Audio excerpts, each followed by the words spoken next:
Olá, sejam bem-vindos ao Seidor Podcast. Eu sou Mara Pascoaleto, Head de Vendas do SAP Cloud ERP na Seidor Brasil.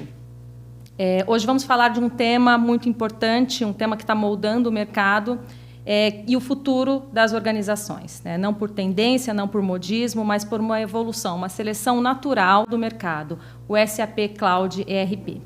Para essa conversa, eu recebo 3 grandes especialistas: Marcelo Coleta, CSO da Seidor Brasil, com mais de 20 anos de experiência em tecnologia. Obrigado, Mara. Coleta. Obrigado pelo convite. Obrigado pela participação. O Coleta acumula uma sólida trajetória em mais de 30 projetos, principalmente no retail, no Brasil. O Pietro, vice-presidente de Corporate na SAP Brasil. Obrigada, Pietro. Eu que agradeço o convite. O Pietro construiu uma sólida trajetória na companhia, com mais de 20 anos de atuação. E Marcelo Villanova, diretor de Corporate na SAP Brasil. Obrigada, Marcelo, pela participação. Obrigado pelo convite.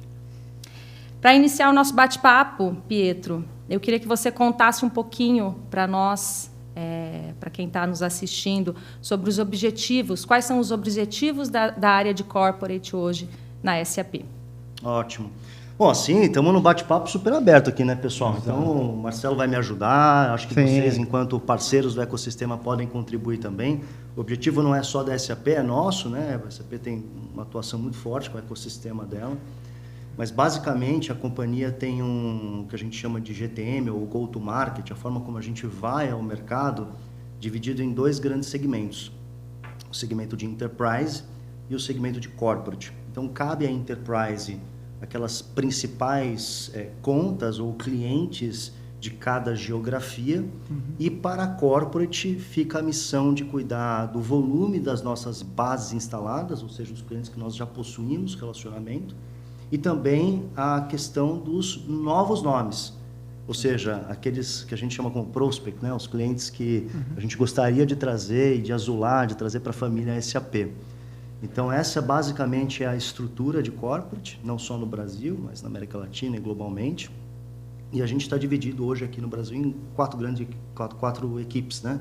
Então, 2 dedicadas ao que eu comentei de base instalada, uma dedicada a novos clientes, que é o caso do Marcelo, daqui a pouco ele pode comentar, e uma terceira unidade ou pilar que nós chamamos de Partner Driven, onde a ideia é que cada vez mais o parceiro seja autônomo e possa depender menos da SAP dentro do seu modelo de negócio.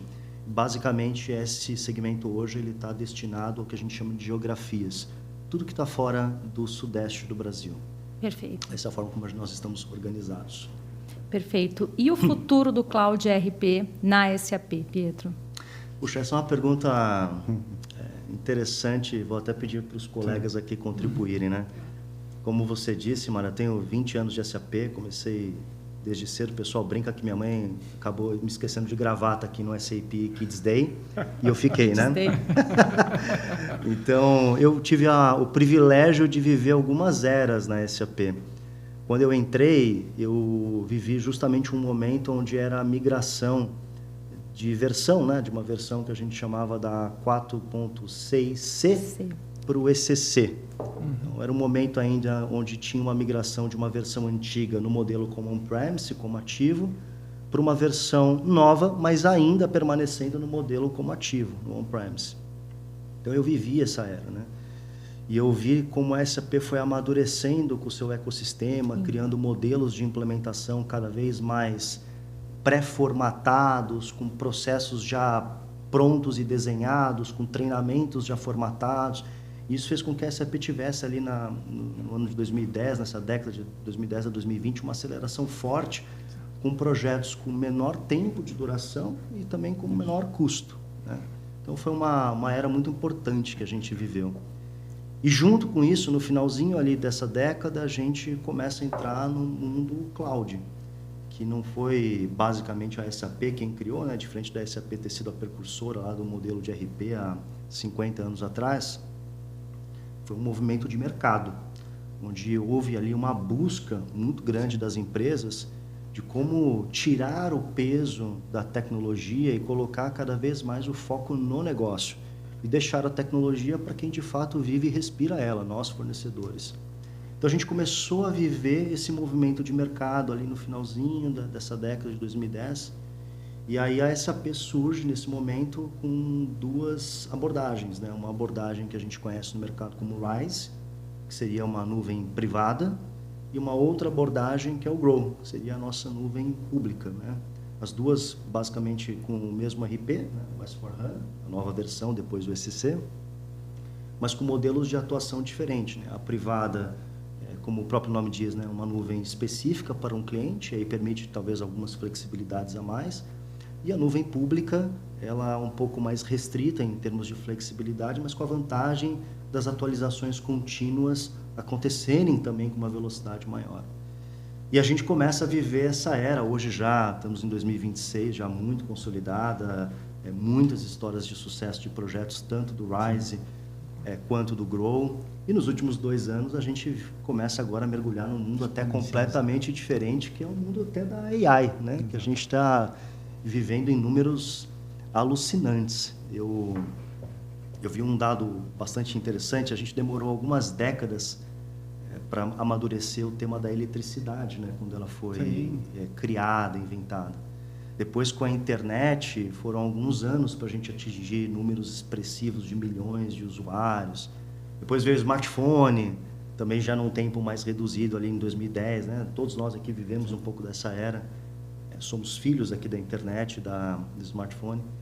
Mas aí, quando a gente vem para a IA, a gente teve um dado interessante. A gente atingiu no ChatGPT 100 milhões de usuários em 2 meses. Uau! Nossa. É muito rápido, né? Olha é muito rápido. A velocidade como a gente atingiu isso. Exato. É um dado, assim, extremamente expressivo. E, claro, a gente está falando aqui de uma aplicabilidade que a gente tem na nossa vida pessoal aqui, né? Mas, naturalmente, isso é uma cobrança que acontece no mundo empresarial e a gente vê isso refletido aqui no mundo SAP com a Joule, né? Que é a nossa frente de AI para a tecnologia. Então, passando aqui um pouco, não quero invadir as outras perguntas do roteiro, mas essa é um pouquinho da história, da jornada, como a SAP nasceu, como ela está se posicionando e o momento que ela está vivendo agora entre cloud e AI. Né? Excelente, excelente, Pietro. Marcelo, como você hoje posiciona a diferença, né, pegando a fala do Pietro, do private e do public, né? Em linhas práticas, é só a nuvem, uma pública e uma privada? Qual a diferença das duas soluções hoje para o mercado? Essa é uma pergunta interessante, pegando o gancho que o Pietro brilhantemente comentou, né? É uma questão de sobrevivência corporativa hoje em dia. Não é mais se eu vou, né? E quando nós iremos. Porque pensa o seguinte, um dado interessante também que faz nos refletir um pouco da velocidade, né? De todos os lançamentos, de todas as tecnologias, enfim. O celular, como o Pietro comentou, de 2010, enfim, a gente começou a ter um smartphone. Por quanto tempo, por exemplo, uma fita cassete foi lançamento no mundo? Alguém sabe? 64 anos. Em menos de 10 anos, nós tivemos o DVD. Alguém tem algum DVD hoje em casa? Não mais. Provavelmente não. Temos a Netflix. Né?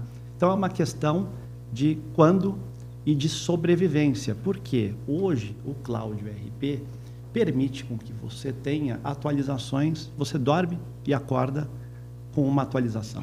A SAP investe hoje cerca de 2 bilhões de euros nesse produto. Ou seja, você não tem o risco de ficar obsoleto. Né? Pensem o seguinte, há 20 anos atrás, eu tinha que comprar máquina, né? Comprar o software. Hoje não mais, eu não preciso de hardware. O hardware está conosco, nós administramos essa nuvem. Nós aportamos esse investimento para que você nunca mais fique obsoleto. Então eu brinco e eu uso uma terminologia que, enfim, estamos no nosso último ERP, né? Na nova era. E o Cloud ERP da SAP, eu diria que é o ERP chamado de CFO Friendly. Por quê? Você sempre está atualizado, reforma tributária está aí, né? A SAP vem investindo junto com vocês, junto com o ecossistema, junto com a Seidor, para fazer toda a atualização de uma base de clientes. Então, em resumo, Mara, é isso. De forma muito simplista, essa é a nossa era, nosso movimento que nós vemos hoje. Você sabe que, só para juntar aqui com a conversa, né? Você tocou num ponto interessante. Tem uma palavrinha que eu gosto muito que é a precisão, né? Faz alguns anos que eu comecei a me interessar sobre alta relojoaria, virei um entusiasta dessa frente, né, no lado pessoal. E uma das coisas que me chamou a atenção foi aprendendo um pouquinho sobre esse mundo, que não são só as complicações dos relógios, né? O que são as complicações?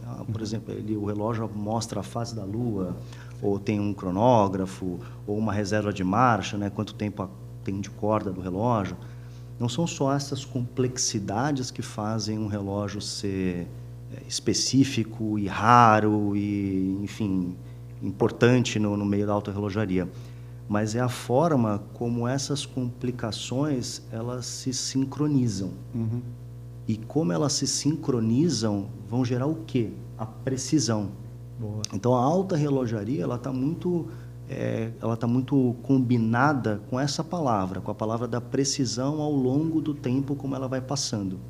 E quando a gente vai para esse mundo que a gente está discutindo aqui, que é de software de gestão empresarial, e a gente tem uma situação de cloud, onde você passa a ter as atualizações de forma contínua, porque esse era um grande problema, né? A gente vivia uma era onde você adquiria um software, e esse software, para você fazer a atualização dele, você parava diversos meses, nunca tinha um momento ideal para fazer essa atualização, e aí depois o puxadinho já não dava mais para mexer no puxadinho. E você criava várias situações ali que eram situações de fricção nas empresas. E aí chegava um tempo que ficava um projeto que era para ser contínuo e pequeno e de melhoria, virava um projeto grande, complexo, difícil de fazer. E o mais importante, você perdia o quê? Voltando na alta relojaria, a precisão nos dados da empresa. Porque a partir do momento que você tinha tudo disposto de formas diferentes, você perdia essa precisão. Então agora, com o advento do cloud, você passa a ter uma forma de ter o software continuamente atualizado, habilitando novas inovações, que é super importante no mundo. A gente acabou de falar da constância do ChatGPT, de 100 milhões de usuários em só 2 meses. Então, você habilita inovações, mas, ao final do dia, você garante aquilo que é a precisão do negócio. Sim. Então, a palavra continuidade, sincronia, precisão, são palavras que trazem, né? Eu sempre me remeto com essa analogia porque é uma coisa que me chamou a atenção. A gente está vivendo muito essa era, né?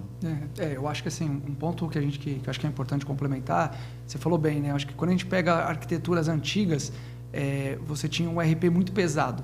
Sim. Qualquer mudança que você precisava fazer, você tinha um esforço muito grande para integrar o teu ERP com um sistema externo. Eu me lembro na época da pandemia, onde muitas empresas eram offline. Por exemplo, o varejo, a maioria das empresas só tinham loja física.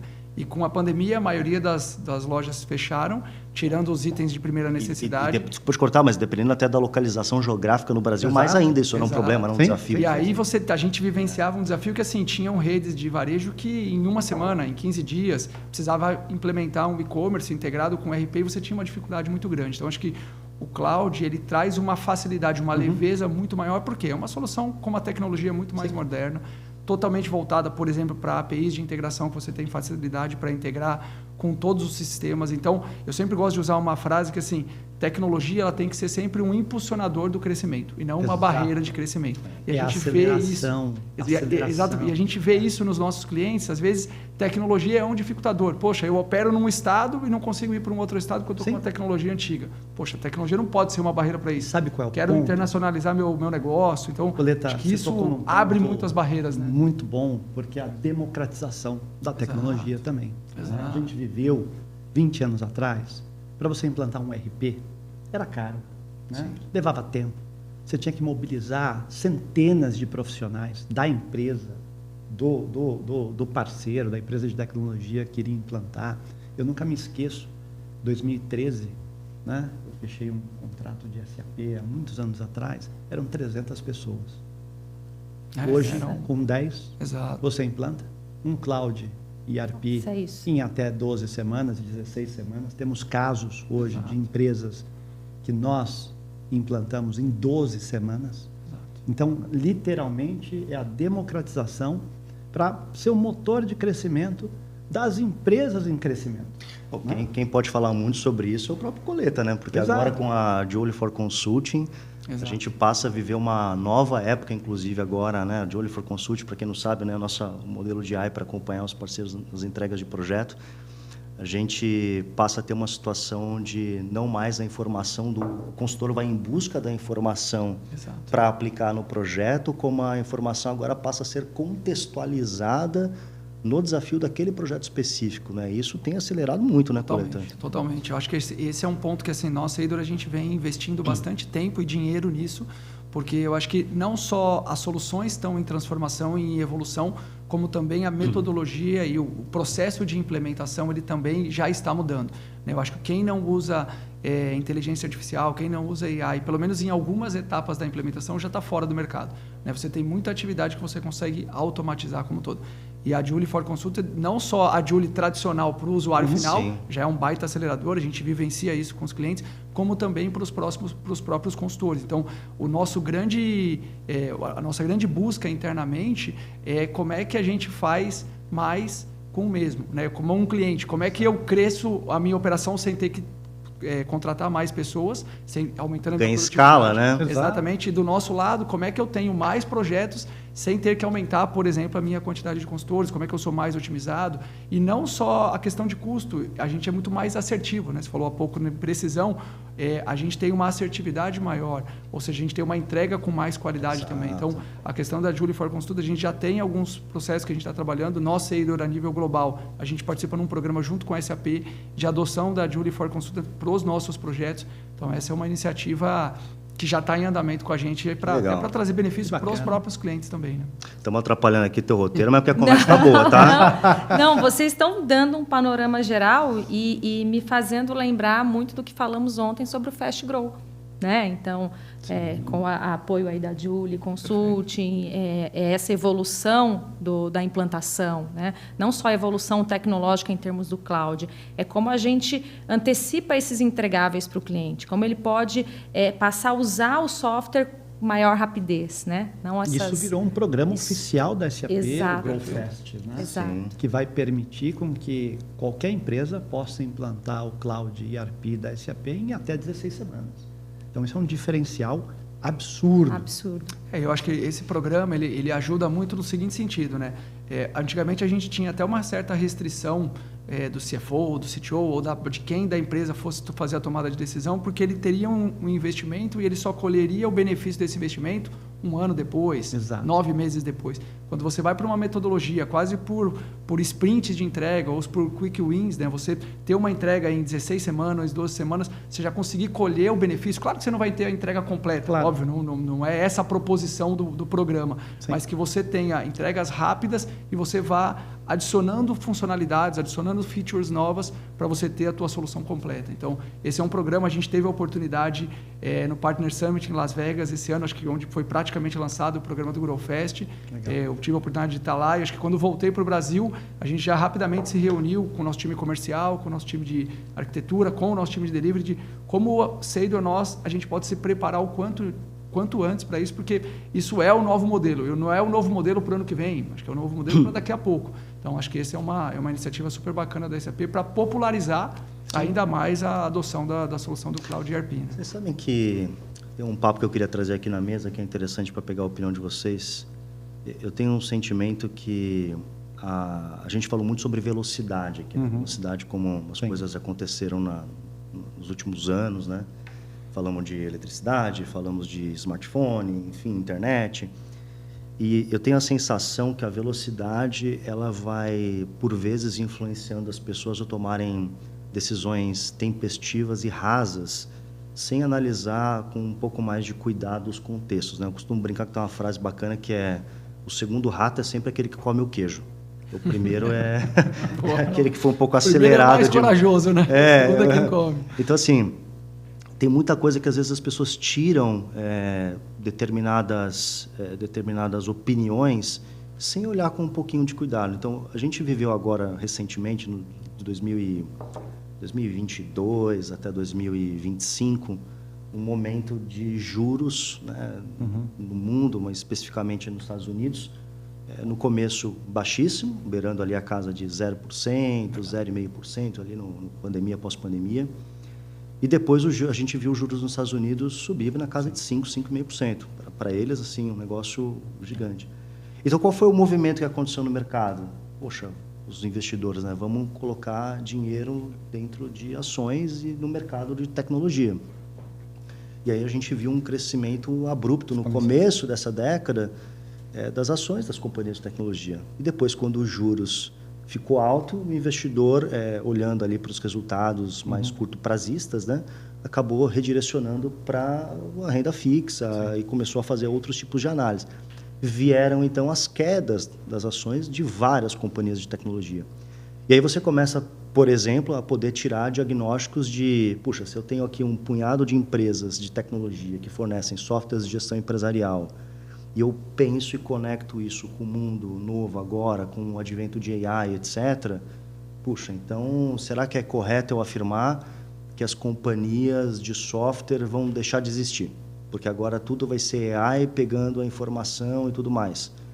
Essa é uma análise que dá para entender, você pode compreender a análise, porque realmente a AI vem transformando a forma como o ser humano interage com a tecnologia. Só que é uma forma rasa, quando você não olha, por exemplo, o contexto econômico que eu acabei de citar, e aí você vê um movimento de investidores, e quando você não olha, por exemplo, o contexto tecnológico da coisa, como ela está acontecendo. Então, você tem, por exemplo, quando a gente fala de AI, né? A AI sendo quase que, eu vou fazer uma analogia aqui, o cérebro de uma operação. Então, o que o cérebro faz? Né? Ele raciocina, ele faz sinapses, ele conecta informações, mas o cérebro ele não vive sem um sistema circulatório. O que é o sistema circulatório? É o que carrega o sangue, né? Faz toda a parte do corpo, conecta os órgãos, faz um órgão entender como é que está funcionando com o outro, etc. Então, o sistema circulatório ele é assim, conectado intimamente com o cérebro e aí faz a coisa funcionar. O que eu quero dizer com essa analogia? Não adianta só a forma como eu tomo as decisões ou como eu faço o front dessas decisões se eu não tenho isso muito bem lastreado e muito bem contextualizado com o software. Seria dizer o seguinte, né? Eu pergunto para uma AI, puxa, quais são as chances dos meus clientes A, B e C me oferecerem um risco de churn? É uma forma de eu interagir, eu vou sim obter uma resposta com isso. Mas a única forma de eu obter essa resposta é se eu tiver os dados de pagamento daqueles clientes, se eu tiver como é que está o fluxo de entrega logística, se eu tiver como é que está o forecast com aqueles clientes, como é que está a entrega dos produtos. Só dessa forma eu consigo ter dentro da IA a visualização da informação. É isso aí.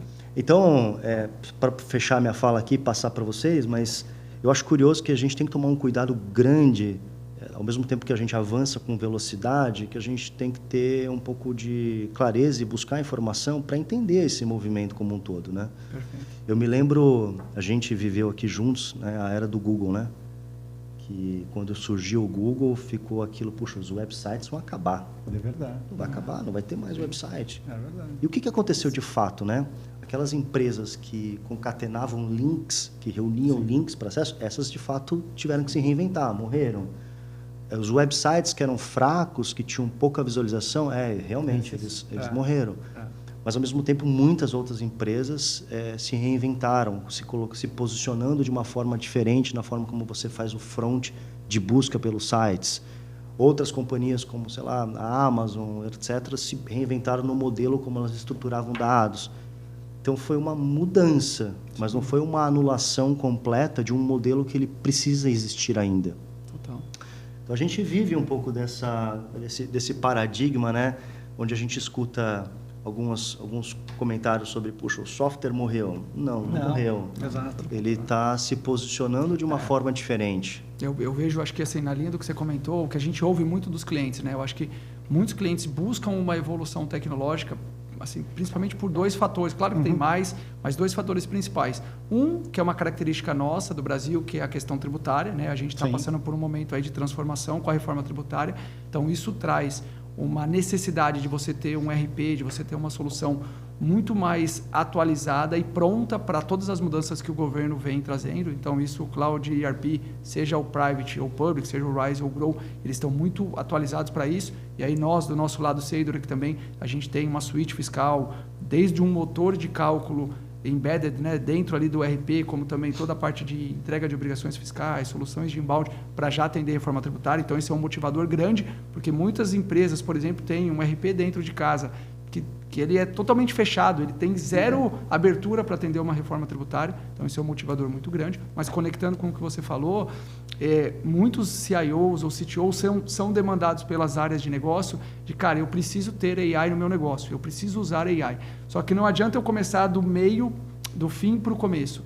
Para eu ter uma AI produtiva, efetivamente, eu preciso ter um RP robusto, eu preciso ter dados, eu preciso ter qualidade das informações. Então, o RP vem exatamente para te entregar isso como tudo e naturalmente nativamente você ter a AI. E aí a cloud vem com isso tudo embarcado. Você sabe que é exatamente nesse ponto que você trouxe que nós, enquanto companhia, a gente se posiciona como diferenciais no mercado. É isso aí. Porque, diferente de você conectar uma AI com um RP ou com alguma base de dados para você buscar a informação e trazer ela com um front diferente, na SAP, como eu tenho os dados, e esse é um game de dados no final do dia, né? Como eu tenho os dados, eu coloco...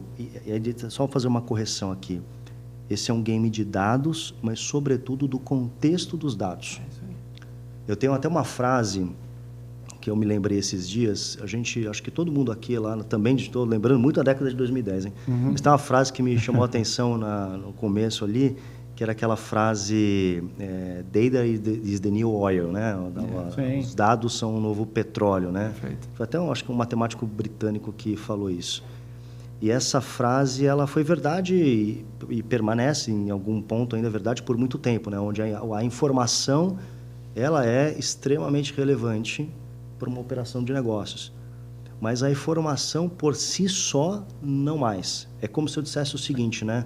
O petróleo sem a refinaria, ele não tem valor algum. Ele precisa passar pela refinaria. Então, atualizando a frase, seria dados são o novo petróleo e a refinaria é um novo contexto, né? Então, trazendo aqui de novo para o mundo SAP, a SAP propõe exatamente isso. O que a gente tem de face cliente, facilidade de uso, de buscar informação, etc., com AI, e aí a Julie está como nosso agente, mas, sobretudo, os dados com contexto. E quando a gente fala que o nosso RP ele se posiciona trazendo dados com contexto com uma AI embedded, isso é um grande diferencial, porque eu tiro 100% da fricção que acontece se eu trouxer um agente externo. É isso aí. Então, quando a gente vai hoje num cliente falar, como a Mara trouxe aqui no início, falar sobre Rise ou Grow, cloud privada, cloud pública, não importa a forma de consumo, a gente vai muito com o discurso de AI. E esse discurso de AI, ele está sempre enraizado nessa parte do contexto dos dados. É isso que traz o verdadeiro valor para essa nova era que a gente está vivendo. Então, para deixar bem claro, o software não morreu. Ele se transformou e de uma forma muito mais importante do que a gente imagina. Exatamente. E muito pelo contrário, são 440 mil clientes da SAP no mundo inteiro. Né? Exato. Falando um pouco, dando um recado para quem ainda não é cliente SAP. Né? Excelente, Marcelo. Então, o que a gente, em linhas gerais, fazendo um resumo, o que vocês estão trazendo representa a evolução natural hoje, né, de uma migração para um software de gestão. Então, a gente está falando de atualização automática, a gente está falando de inteligência artificial embarcada, ambientes escaláveis, que é isso que os clientes mais buscam, né? Como escalar os seus negócios através de tecnologia, atualizações automáticas, que isso é muito importante, aí trazendo um pouco da diferença de um software on-premise para um software cloud, né? Sim, essa é a grande diferença. Olhando hoje, Marcelo, para um cliente que já usa SAP, quais as características para uma definição de arquitetura, se ele vai para o on-premise ou se ele vai para o cloud? Eu acho que não tem nem característica nem definição, ele tem que ir para o cloud. Né? O on-premise já é coisa do passado, eu diria. Sim. Como o meu primeiro curso aos 14 anos foi datilografia. Né? Hoje eu não uso mais a máquina de escrever, hoje eu uso computador, né? Já tive um celular, pegando de novo, década de 2010, né? Sonhava em ter um BlackBerry, já tive, ótimo, funcionou. Mas se eu quiser hoje instalar um aplicativo para pedir comida, eu não consigo, né? Eu tenho que ter um celular atualizado. E aí, esse é o trade-off hoje, que a gente começou a falar logo no começo desse super encontro, né? Desse super podcast, que é a questão de você sempre estar atualizado e não ter o risco de ficar obsoleto, né? Na linha do tempo. Então, não é uma opção de escolha, né, Mara? É esse o caminho que a gente tem. Eu acho que nesse ponto, assim, né, a gente ouvia sempre isso muito dos clientes. Antigamente, os clientes e a área de tecnologia, eles tinham que ser quase especialistas em todas as camadas de tecnologia, né? Quantas empresas a gente viu que o cliente queria construir um data center dentro de casa para hospedar o ambiente? Quantas? Depois aquilo ficava obsoleto, aí tinha que controlar ar-condicionado, no breaks para ar-condicionado, energia. Cara, isso não é o business do cliente. Você pensa em uma empresa de agro, por exemplo, que ele tem que estar focado em como que ele vai ter a melhor safra, se ele vai vender isso no mercado interno, se ele vai exportar isso, como é que ele vai desenvolver o business dele. Além dele pensar nisso, que já é super estratégico, obviamente, ele tem que ter a sua área de tecnologia, ou ele tinha, melhor dizendo, que pensar em todas essas variáveis. Hoje, o que ele faz? Ele contrata um nível de serviço, né? Acho que hoje a SAP, quando a gente comercializa, quando a gente vende para os clientes o RP, que a gente está falando no modelo 100% SaaS, cara, ele está contratando um nível de serviço, um SLA em todas as camadas, independente se o problema é na camada de execução, na camada operacional, na camada de banco de dados ou de hardware, cara, a SAP resolve esse problema como um todo. Então, para a área de tecnologia, a tecnologia também tem uma visão muito mais de negócio. Como é que eu ajudo o negócio a vender mais, a produzir melhor e mais produtividade, em vez de ficar pensando ali no bit byte de, cara, será que o meu no-break vai parar, não vai parar no final de semana? Eu tenho um fornecedor que eu contratei um SLA e ele vai me entregar isso em todas as camadas, né? Pietro e Coleta e Mara, há 20 anos atrás, a gente não tinha o CIO. A gente tinha um gerente de tecnologia. Exato. Esse gerente de era um processamento de dados, praticamente. Departamento de processamento de dados. Esse gerente de tecnologia não sentava no conselho. Hoje, quando a gente embaixo olha, do CFO, né, em muitos casos. Exatamente, embaixo do CFO. Hoje, quando você olha o conselho de grandes empresas, de médias empresas, de empresas familiares, o diretor de tecnologia senta no conselho. Isso aí. Então, é uma mudança estrutural na governança das empresas de qualquer tamanho sensacional. Ou seja, a tecnologia tomando um espaço que antes ela não tinha nesse cenário do mundo corporativo, né? Essa é uma mudança estrutural e a gente percebe que hoje o varejo vira banco, né? O banco vira empresa de tecnologia e por aí vai, né? Mas tem uma coisa que não mudou e a Seidor pode comentar muito sobre isso, pela experiência dela. Um projeto de sucesso, seja ele no passado on-premise, seja agora como cloud, com AI, sem AI, eu vou dizer, para você empresário, você tem que estar no comitê e dia a dia do projeto. Isso. O patrocínio do empresário, dos principais executivos de uma empresa, dentro de um projeto, seja ele um projeto de tiro curto, como a gente falou aqui do Grow Fast, etc., ou um projeto talvez um pouco mais estruturante, é fundamental. É fundamental.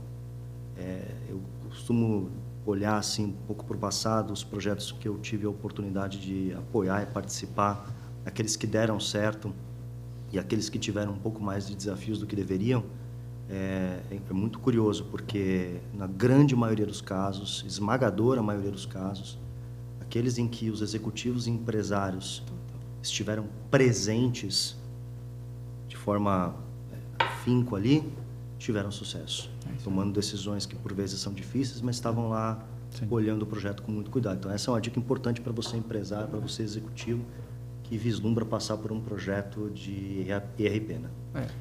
Excelente. A gente pegando esse gancho, a gente fala de governança, né, Pietro? A gente está falando de governança na implantação.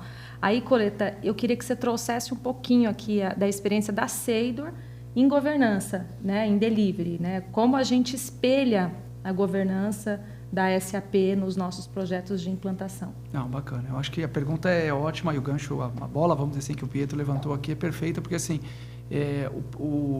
um ponto super importante, acho que para complementar no que você falou, primeiro, o cliente precisa entender que o projeto ele é um projeto nosso, ele é um projeto do implementador, né? Mas o implementador não consegue fazer o projeto sozinho. Ele precisa muito do cliente, ele precisa da dedicação dos clientes. A gente precisa, normalmente a gente fala, quem é o teu principal analista da área financeira, quem é o teu principal comprador, quem é a pessoa mais importante da tua área logística. Essas pessoas devem estar no projeto, elas têm que ser o principal key user do projeto. Então, tratar o projeto com prioridade e com pertencimento junto, né, desde do nível, vamos dizer assim, dos analistas, dos key users, mas também do nível mais executivo, com CEO, até com empresários participando, isso é extremamente importante. Então, esse ponto aí a gente coloca como um diferencial importante. Eu acho que de governança, né, a Seidor, a gente cresceu muito nos últimos anos. Né? A Seidor hoje tem um time, a gente tem mais de 1.700 pessoas no Brasil. Uau! Então, a gente precisa ter uma governança muito grande. E, obviamente, dessas 1.700 pessoas, 70% desse time, a gente está falando de consultores, né? De time que está ali no campo, no dia a dia, nos projetos. Então, a gente investe muito em ferramentas de governança, de metodologia, de trazer o acompanhamento do andamento do projeto como um todo. Então, acho que uma coisa que a gente pratica muito junto com a SAP é ter a SAP próxima do projeto como um todo, né? Tem uma área dentro da SAP que é o Customer Office, que algumas consultorias fogem, né, vamos dizer assim, de ter o Customer Office nos projetos. A gente faz questão de ter com a gente nos projetos, porque é mais um olho, é mais um agente que conhece de projeto, que pode, de repente, ter alguma variável que escapou ali da nossa visão inicial, e é mais alguém de fora, né, vamos dizer assim, que não está no dia a dia do projeto, que pode ajudar nesse processo como um todo. Então, acho que esse é um ponto que a gente pratica muito isso junto com a SAP, para que a gente tenha sucesso nos projetos. Os projetos são difíceis, são complexos, é uma transformação, sim. Então o cliente precisa entender isso também como um todo, mas essa é uma variável extremamente importante, como eu brinco.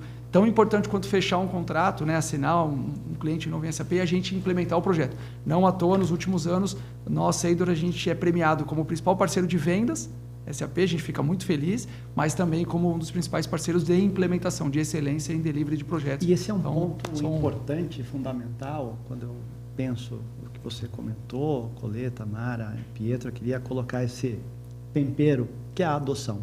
Né? Total. Não adianta a gente só fechar um contrato, não adianta só fazer uma boa implementação, e é por isso que eu queria escutar um pouco mais, quando ele está com 1.700 pessoas, sensacional esse dado, e vocês como um dos principais parceiros do nosso ecossistema, como é que vocês olham esse ponto de adoção? Eu acho que assim, por exemplo, aí, Mara, até para te passar a palavra também, te ouvir aí, que você também tem bastante experiência nisso, a gente falou muito do Grow Fast, né? Um programa novo, mas assim, a gente estava ontem numa reunião junto com o time global da SAP de Grow Fast, e um dos pontos que a gente estava falando é o seguinte: um projeto de Grow Fast, ele é um projeto 100%, 200%, 1000% de adoção. O cliente precisa entender isso desde o momento zero. Então, todo o nosso time comercial e o nosso time de arquitetura, e a gente estava, inclusive, com o nosso time de delivery nessa agenda, não adianta a gente começar o processo comercial com um discurso diferente deste de adoção, porque senão o cliente vai criar uma expectativa de um projeto diferente, que quando a gente chegar na entrega ele vai estar diferente. Então, é desde o momento zero.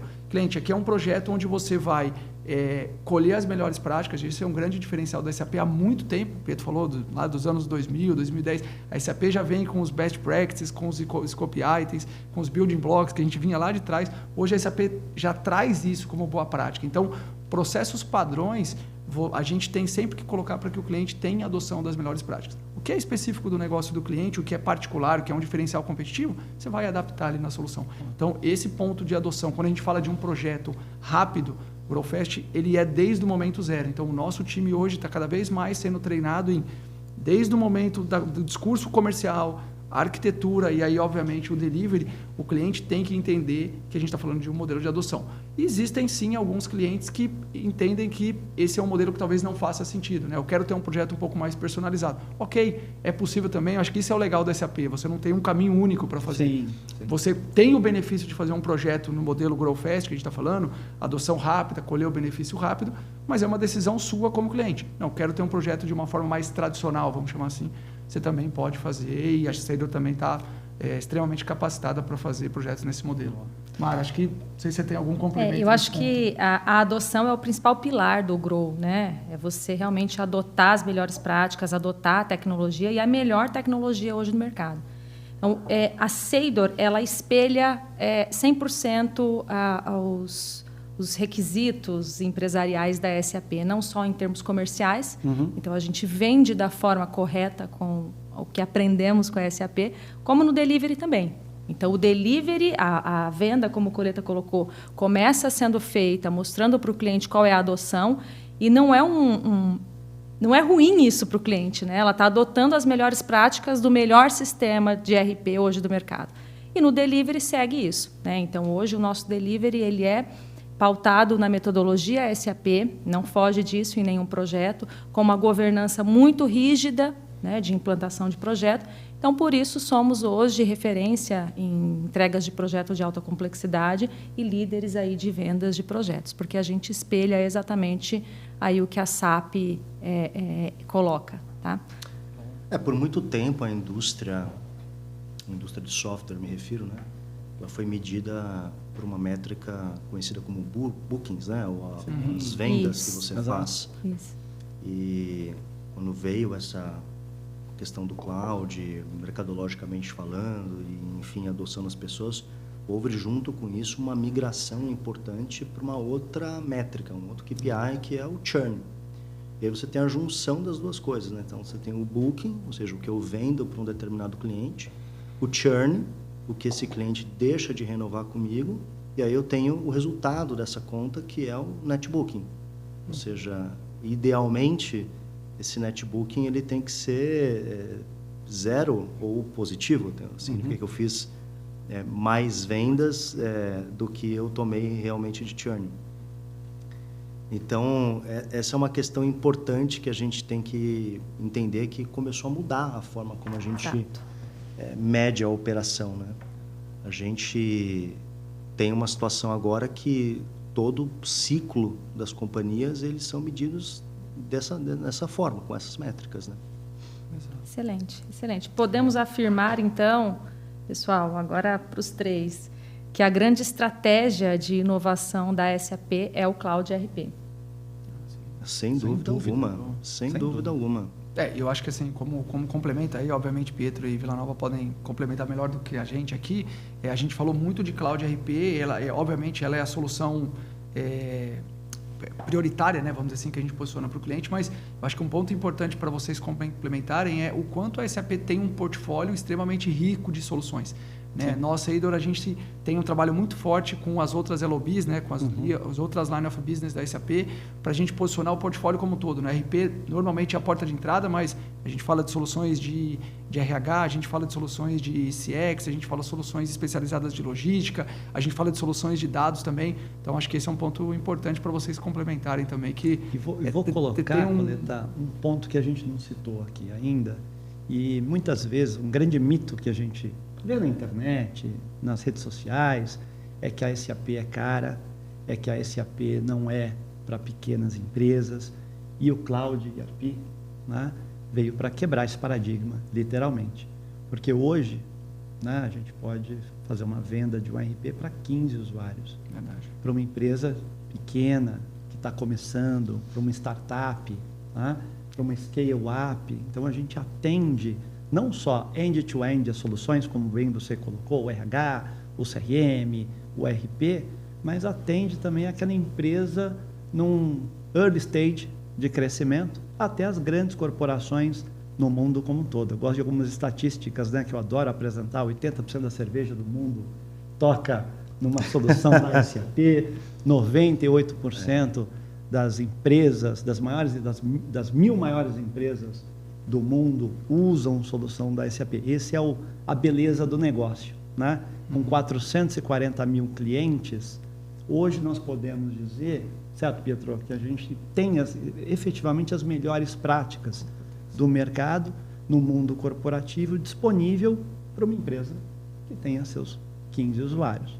Eu vou resgatar a pergunta que você, ou a colocação que você fez para dizer que a gente tem uma forma de medir a operação hoje, que é os bookings, como a gente conhece, que são as vendas que a gente realiza, e a gente tem o churn, né? São aqueles contratos que não são efetivamente renovados. A ideia é que essa matemática seja sempre positiva, né?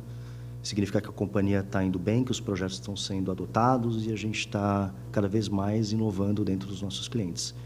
E agora, respondendo pragmaticamente a tua pergunta, e é algo que eu tenho vivido de forma menos intensa no início da minha carreira na SAP e de forma mais intensa agora. Por que eu digo menos e mais? Menos intensa porque o nosso portfólio, efetivamente, ele era menor há anos atrás. A SAP tem uma história de crescimento orgânico muito forte. Poucas foram as aquisições feitas, né? Ela sempre foi desenvolvendo as suas soluções e tudo mais.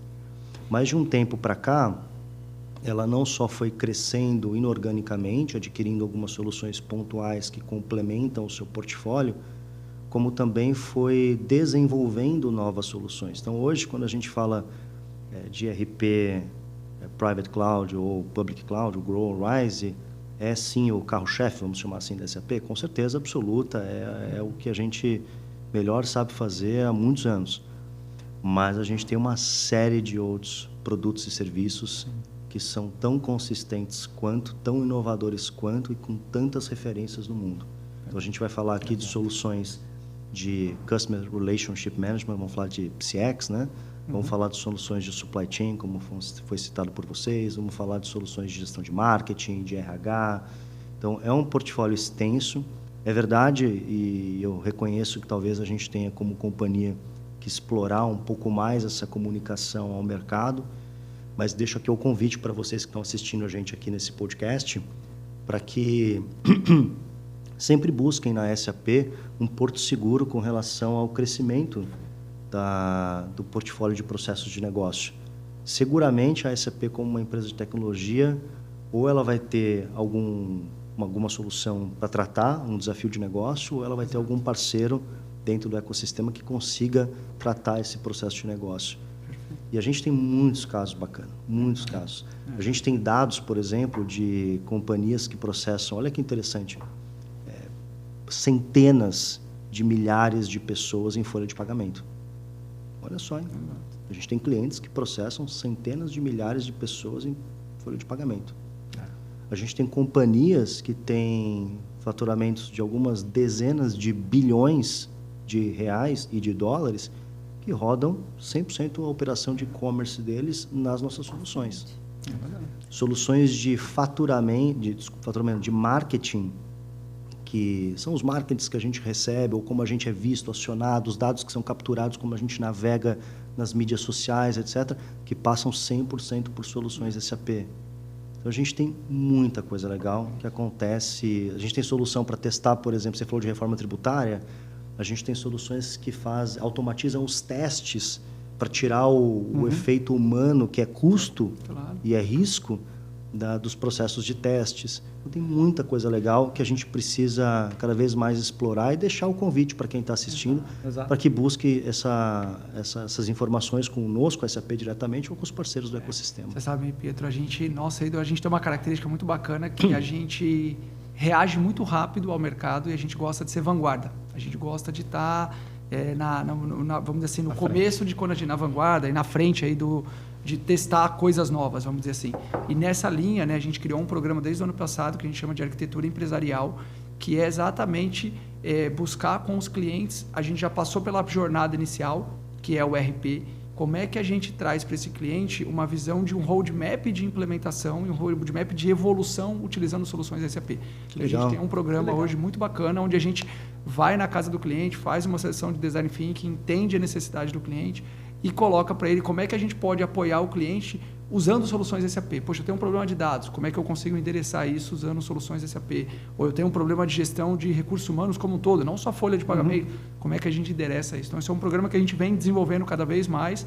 A gente tem uma área, um time, tem uma diretoria focada em arquitetura empresarial, exatamente para a gente buscar os clientes, além da gente já ter o RP implementado, além de já ter feito essa primeira jornada, como é que a gente evolui nesse ponto? Então, fala para a turma aí, usem e abusem. Na linha do Pietro, nos deem a oportunidade de a gente fazer esse trabalho de arquitetura empresarial com vocês. É um trabalho que a gente já fez com vários clientes E acho que vocês vão se surpreender como nós, Seidor e SAP, Boa. a gente está preparado aí para esse roadmap como um todo.